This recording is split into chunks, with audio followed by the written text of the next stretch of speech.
Well, everybody, welcome to another session. Earlier this year, BizTalk Server 2020 has been released, which was the 11th version of the product since its introduction in the year 2000.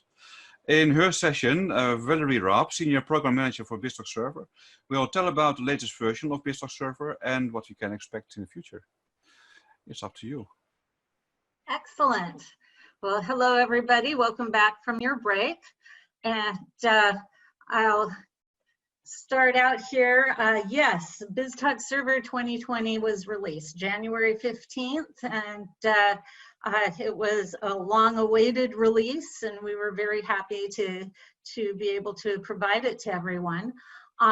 Along with that, today, June 1st, Host Integration Server 2020 is releasing. For those of you who use some of the Host Integration Server functionality, especially some of the adapters that are in BizTalk. So you can be aware that it should be available on the volume license site today.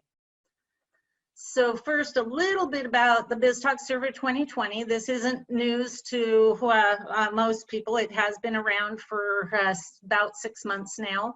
It included all the features that were added in the feature packs for Microsoft BizTalk Server 2016.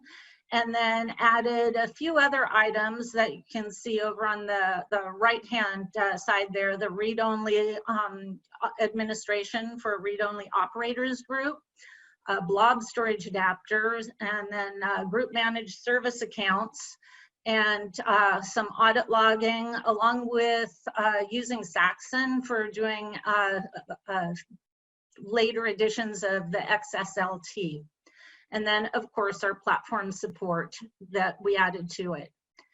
So for getting more information that's very detailed, I encourage people to go out to our documentation and take a look at the What's New in BizTalk Server, and it will list out all those things. Here I just show the very top part of the documentation where it's talking about the newer platforms, but it will give you links to like how the XSLT works with Saxon and all of the other items that were on the list of new features so that you can see how to use them. And I know there have been various presentations out there that some of our field engineers have done and some of our partners about the various new features that are in BizTalk. So my talk today is to be for BizTalk 2020 and beyond. Here's our timeline that BizTalk started back in the year 2000, and we've had the several releases since then. I show those along the bottom of this, and from that time we've gone from Windows, pure Windows with COM, and then we got into the .NET, and then into Azure, and to now we're at cloud native plus hybrid. We do understand the need for for people to be able to do either hybrid or just plain on-premises for their BizTalk applications. And so we are encouraging people to move on to our newer technologies in Azure to accomplish their BizTalk solutions there. And so those are things that you've seen in the keynote and everything that are coming that we have in some in preview right now. So down along the bottom, I show BizTalk Server 2020, and then the next is vNext. And I know that one of the questions that's top of mind for people, I get asked it all the time, is there going to be another release of BizTalk Server? And at this point, we don't know what that's going to look like. And so it's too early in the process to tell. A part of it will depend on the platforms that we run on. It's historically we've come out with the new BizTalk for when we have new Windows editions, for when there's been one or more Visual Studio editions that have come out, and we need to update BizTalk Server to be able to use those new platforms. And so as far as a BizTalk, what BizTalk will look like for a vNext, there's so many different options that are going to be out there, including doing it via something like a service pack, doing a full release. It's just way too early for us to tell. And we will continue to encourage customers to move to Azure solutions and to do the same thing that they're doing now on BizTalk. And we do recognize that at this moment, we don't have everything available. So we want to make sure before we do anything like closing down BizTalk totally, that we have the way to migrate over to a new, well, you can call it a new version of BizTalk or something that's on Azure. And what we're doing right now to help that is we're putting together a migration tool. John mentioned this in his keynote this morning, that the BizTalk to Azure integration migration tool. And it will be a command line tool to assist with taking a look at a BizTalk solution, examining that solution by running it'll run against the BizTalk MSI files. So you don't have to be on the BizTalk server. On the BizTalk server, somebody needs to go in there and export all of the BizTalk applications that are on the server, or at least the ones that you want to migrate. Get those exported, and then those MSI files that are exported can be moved to a different server where you can then run this command line tool against it. The command line tool is currently in development now, and a fall availability is planned. We're going to have this in open source. It's designed to be extensible. So we cannot write a tool that's going to do everything that BizTalk does. So what we're hoping to get is sort of that 80-20 rule, get 80%, and that's going to take care of a lot of people, and or as close to that 80% as we can. And then have it be open source so that the community can add to it. And it is written in C#. And then we use Chocolatey in order to install it. So it's a very small install footprint on the server where it's running. It's the way that this migration tool is set up is it's divided into 6 stages, and then each of those stages will have their own interfaces. So for the extensibility piece of it, for writing against. And so the stages themselves are I've mentioned right here: discover, parse, analyze. Now the discover and parse is looking at the BizTalk MSI, discovering all the different artifacts, and then parsing through them, and it creates an XML file that then we go in and can analyze through that XML file in the tool and produce a report of the existing BizTalk application. Now it will identify if there's an MSI that's missing that has some information in it that one of the other MSIs, one of the other BizTalk applications depends on. It will identify that, hey, I'm missing, you know, this, and it will report that on the report. And the report is generated as an HTML report. And then the 5th and 6th stages are to convert everything over to Azure type of components. And a lot of this will be logic apps. There will be some where we use API management. We use other things that are available within Azure that are needed in order to make the conversion. We'll supply templates where we can. And again, this is where that extensibility is important, so that the community could add additional templates for other scenarios.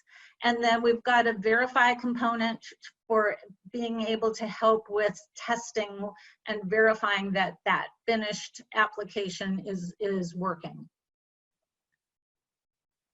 So it's a command line interface, so it's not particularly exciting to see it run.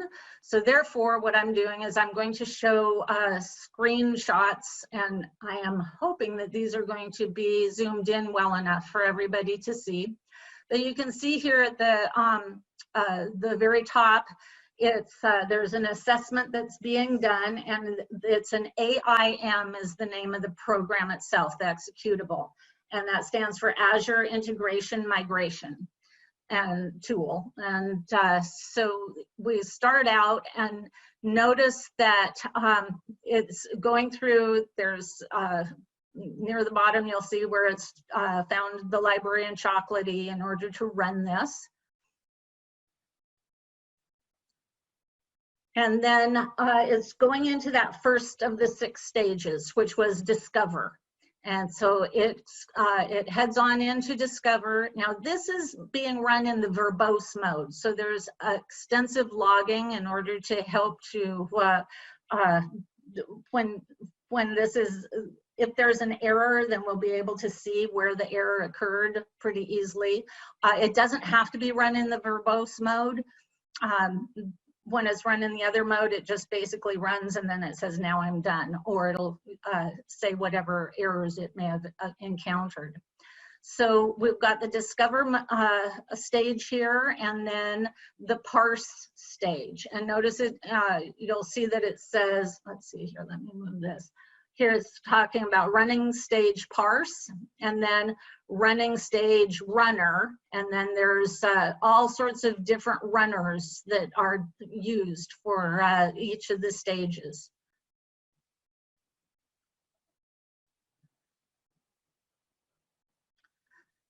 And then here we've got finishing up with the stage parse and going into the analyze.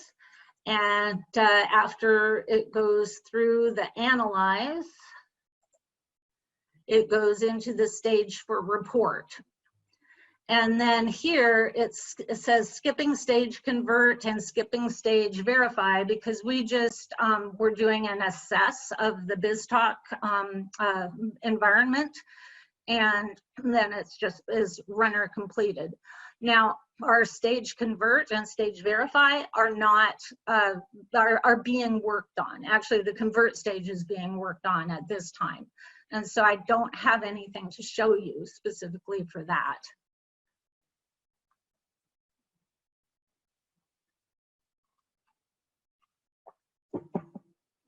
So here's the various options when you're using it. Excuse me. And the main thing on this one that I wanted to show you is down at the bottom, that you can run this as an assess or migrate to run all the stages, or run it only to convert or only to verify. And when you run it to convert, only to convert, that assumes you've already run it to assess, and you have that XML file that it needs for being able to run the convert.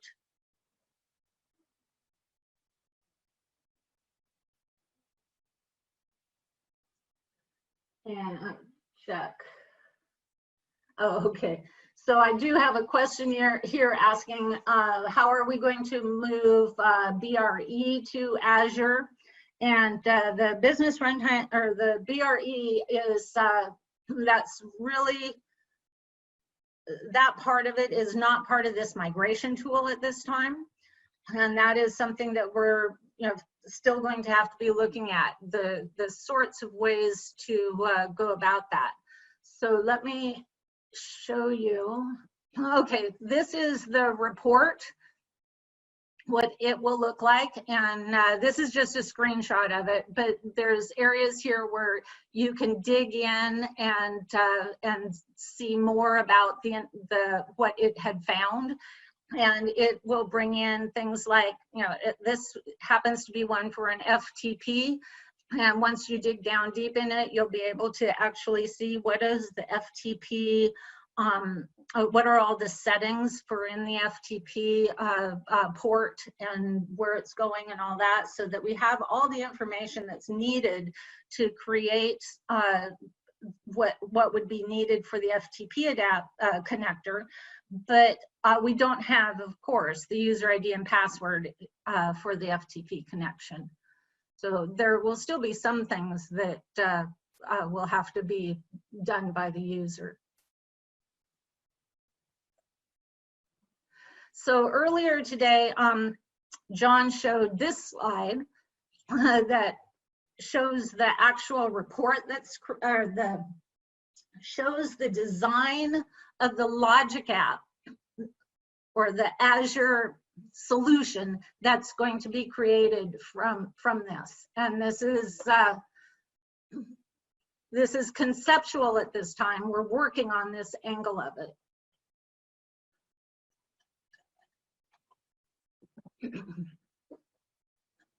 So what I've done here is I've broken out this slide so you can actually have a chance to read it.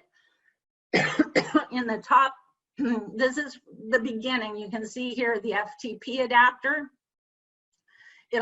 We'll get a message coming in from FTP. It'll hook into the actually FTP connector in Logic Apps. And then there will be a message constructor. It'll get some envelope information and be creating a routing slip and save that in the Azure app config. And then it sends this message on over to this intermediary. Each one of these are Logic Apps that will then go to the routing.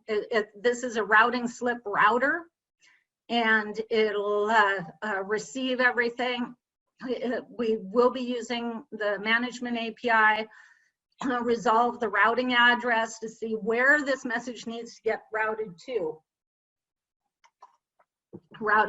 next, because truly Logic Apps isn't intended to function exactly like BizTalk as far as being able to send messages to specific places. And BizTalk does a lot of stuff for you under the covers. And so here we've got all these separate Logic Apps that we have that'll use an integration account so that you can use your flat file schema, do a flat file decoder on that FTP message that came in, send it to the routing slip router to see, okay, where does it go next? Well, next, in this case, we're doing an XML validator. Now, this may not be, this is just one example. It could be that somebody would just want to route the entire message and not be doing any sort of extra stuff to it. But then, but this is an example of somebody doing, this is more real world, meant to be more of a real world example. And then it comes down here to this Logic app, heads to the routing slip router again, then to an XML transform, and then another routing slip router, and we'll head to the next. Now this is that same routing slip router we were looking at the previous slide. And then it comes into a content-based router, and it can be then sent out to, say, a service bus topic that will then be picked up by the whoever needs to get this message. And then we've got the ability to use the context properties and some things like that. So that kind of gives this is meant to give you an idea of what the flow will be for going through creating a Logic Apps and a API management solution that will handle bringing in an FTP message and handle that. At any one of these points, we're also talking about, because we're using this routing slip router, if there's a failure, we can always say, okay, this needs to be routed not to this, if everything was doing fine, that's great. But if something goes wrong at any of those stages, then we could say, okay, this needs to get routed over to a suspended message queue type thing, and be able to be the end users are alerted to the fact that, hey, something went wrong, and here's the message that went wrong, and whatever information that we have surrounding that message can then be taken. So it's this is meant to be sort of an overall awareness of the sort of things that you have to do. And we plan on putting together, we don't have it ready yet, but for how would you do an orchestration?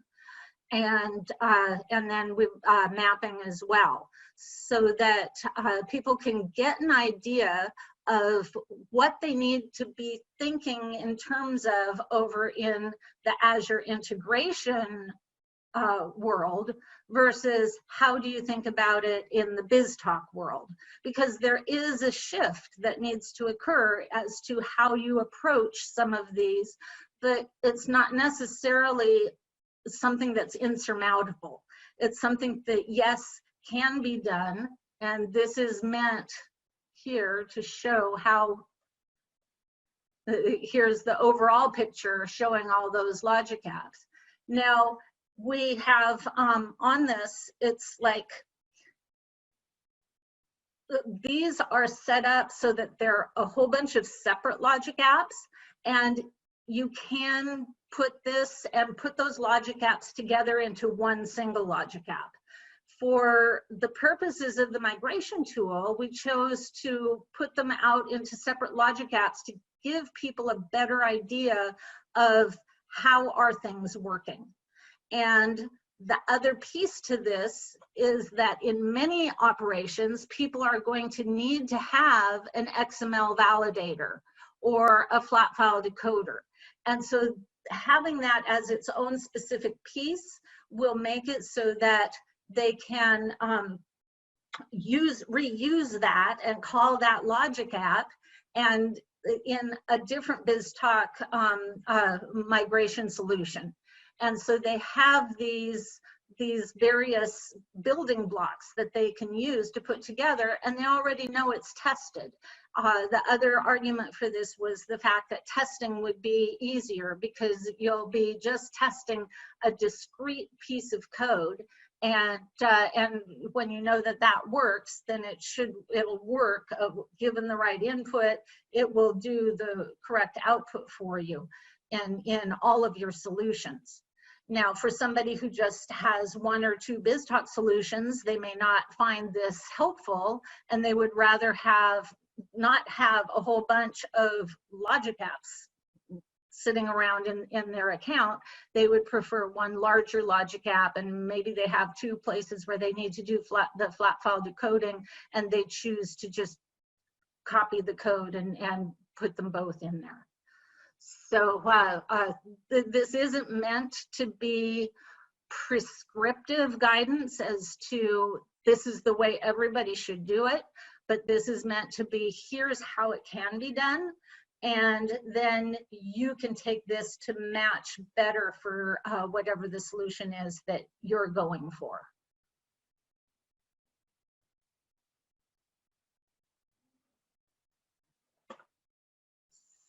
So let me go here.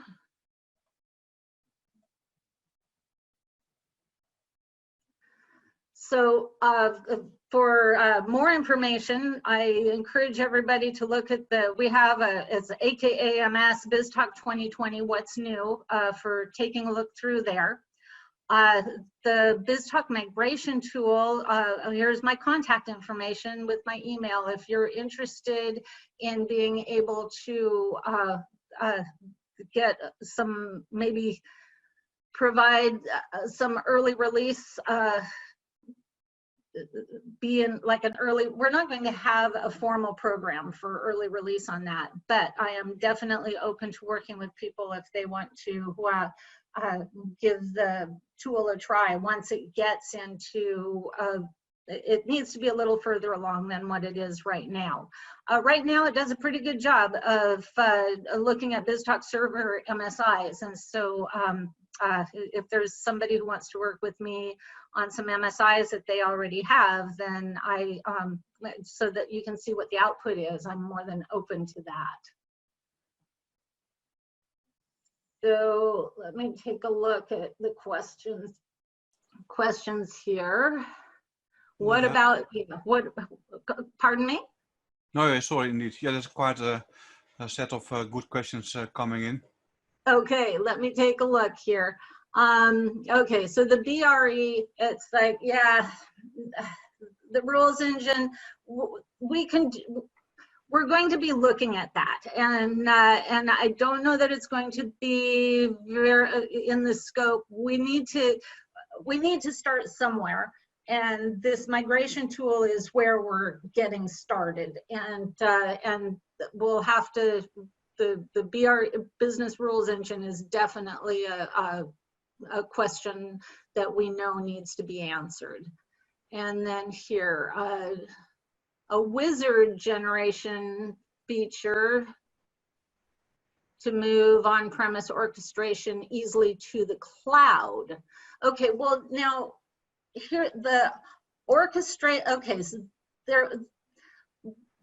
for right now, it's not going to be a wizard. Okay, we do have this migration tool that will work with orchestrations, and we'll have to see. Some orchestrations get very, very involved. So I'm not sure.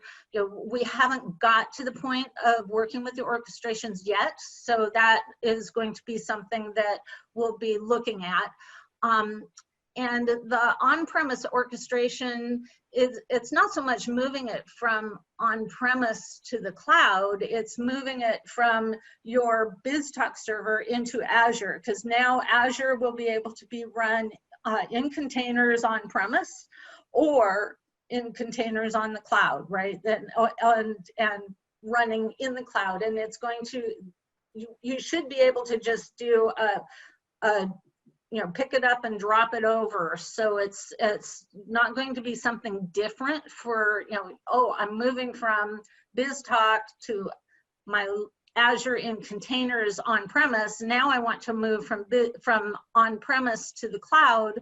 That should be absolutely seamless. The caveat to the seamlessness is in the networking that you do need to make sure you have set up properly and all that.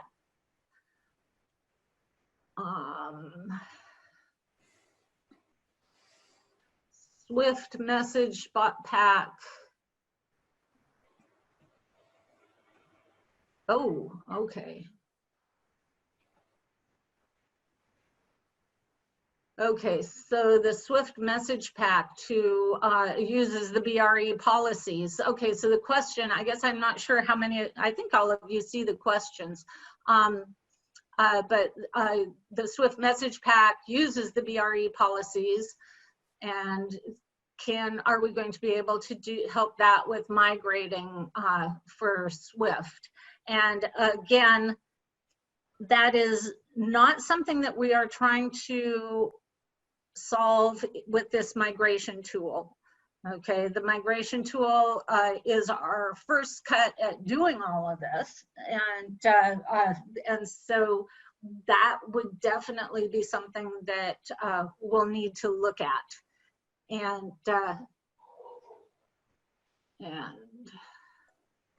will all the BizTalk EDI stuff be part of the migration tool? It is not planned for this iteration of the migration tool. And it is something, what our plan was, is that we're creating this migration tool for hopefully getting, maybe 80%, it may be even 60%, but to help get people moving. And then when we see what the demand is for more types of features for it and all that, we are, number one, hoping for the community to help to drive some of this, and then we'll see what we can provide as well, and then build on that migration tool. So at this point, the answer to Hans' questions is, as far as EDI, it's not planned right now. And I think there's also some EDI things that are going on for logic apps as well right now. So some of this, we do need to coordinate with the newer things that are coming along with logic apps as well.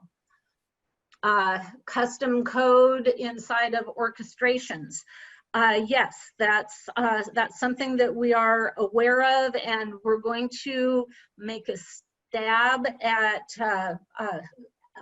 least, if we can't actually include that in the migration tool, that we will give some prescriptive guidance of some pointers to where there's documentation about how to proceed with that sort of thing. And that's true for all of the items that we have in the migration tool, that when we run into something that we don't know how to handle, then we're going to try to identify some resources that we can point people to, so that at least they don't have to go out and be searching on the web for it.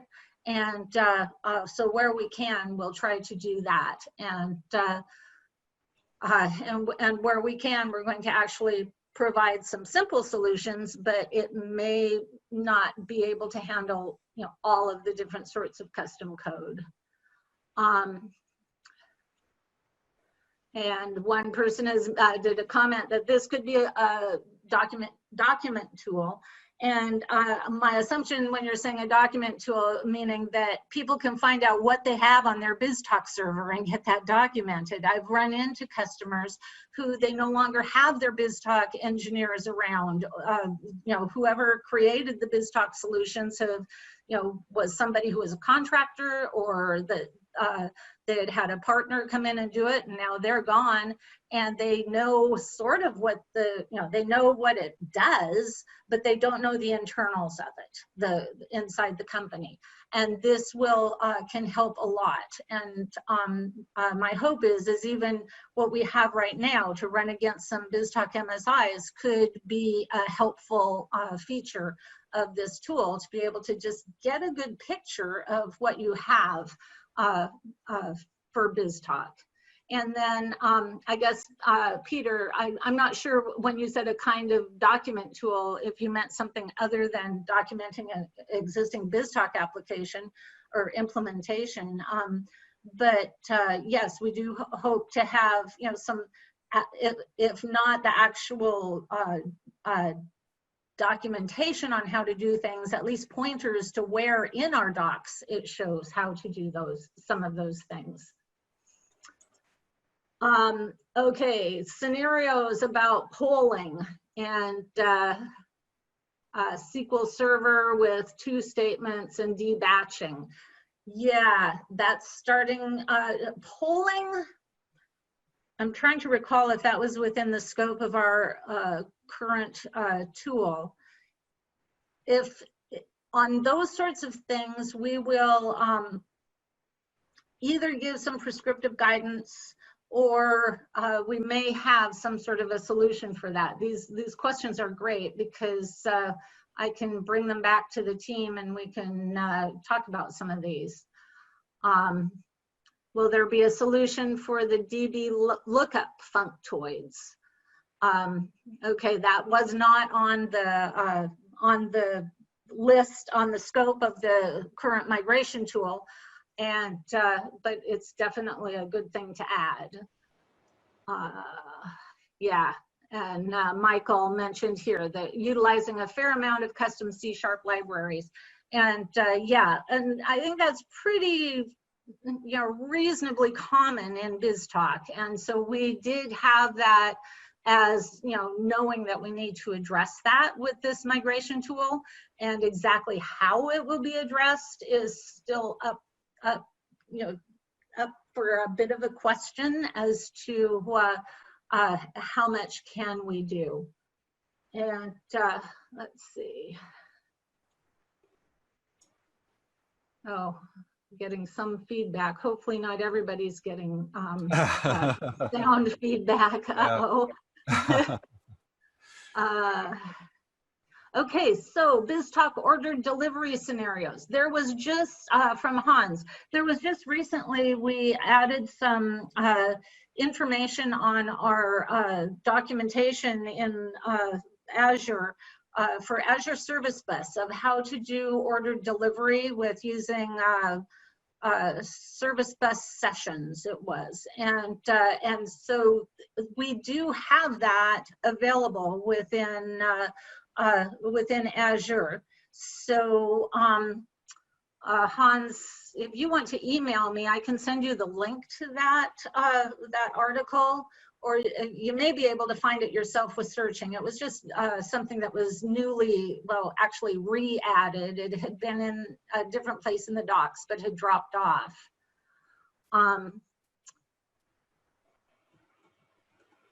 Okay, so this tool would be applicable for simple and straightforward integrations, not complicated ones with looping back and custom extensions. Well, if you're looping back, I mean, if that's within an orchestration and some of that, we will be able to do some of that type of thing. But truly, this is meant for getting us started, and we're going to try to hit as many complex scenarios as we can. And some of the people that we have working with us on this have been out in the field and have worked with lots of customers with BizTalk implementations, so they have a good understanding of, you know, we've been getting some really good input regarding, you know, the sorts of things people are doing out there. Sometimes when we're in our you know, product teams, we don't always know exactly what the customers are doing, and so we needed to get that, you know, that outside input as well to make sure we were going the right direction. So that's the other reason that we're making this tool open source, so that if we can all work together on it, and so that not everybody is reinventing the wheel, then we'll be able to come up with solutions we can all share. Will the tool assume the integration account is set up? Yes, we do need to have the integration account. And then there's two different modes that the tool will run in. There's one of the options on it is whether or not you have the ICE, if you're using ICE, or not using ICE, just using standard logic apps. And so if you're using that, the ICE, then it makes a little bit of a difference of what our templates will look like. And will the migration tool recognize the common logic apps for XML validation, etc.? Well, no, right now the way that we have it set up is that those are logic apps that will be created via a template. And then, so as far as, I mean, what it'll come out as. Okay, so Sven, I think the answer to you on that one is a yes, because we've got several of those, and we haven't actually moved this. That picture that I showed was an example of what we envision, you know, the overall solution to look like, and so we haven't actually gotten to the point where we're doing the actual, you know, conversion parts. So I would expect that we will have those, because we're going to also, then there will be a logic app in there, I'm sure, that's going to say, okay, you're going to need a logic app that's going to do this, but we're not going to generate your everything for it, okay? And we point you to what you need to go do.